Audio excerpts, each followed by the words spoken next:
যাই হোক, আমাদের সবার পিঠা খাইতে মন চাচ্ছিল। তারপরে এখন তার শীতের সিজন নেই, তারপরে চিতল পিঠা খাইতে মন চাচ্ছিল। আমাদের চালের গুঁড়া ছিল, তারপরে যে কথা সে কাজ। তারপরে পিঠা সুন্দর করে মাইখা ভালো মতন কষলাইতে কষলাইতে কষলাইতে মেখে তারপরে যে চিতল পিঠা বানিয়ে নিলাম।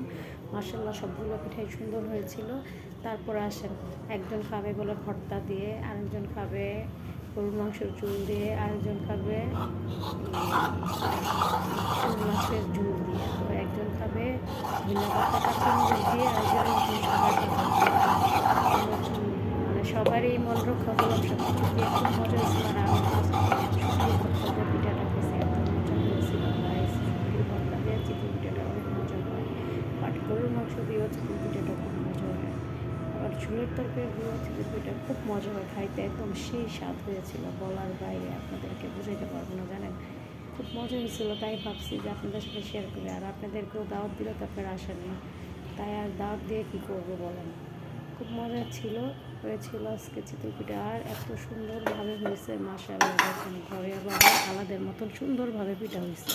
আর এটা ছিল ধন্যবাদ কাঁচামরিচ দিয়ে। সবগুলো পিঠা মাশাআল্লাহ অনেক সুন্দর হয়েছে। তাই ভাবলাম শেয়ার করে ফেলি। আর আজকে যত শুক্রবার সবাই বাসায়, এর জন্য পিঠাটা সবাই খাবে, তাই ভাবলাম যে চিতল পিঠাটাই বানাই ফেলি। খুব মজা হয়েছিল, সবাই মিলে একসাথে বসে খাইছি, তো খুব মজা হয়েছে।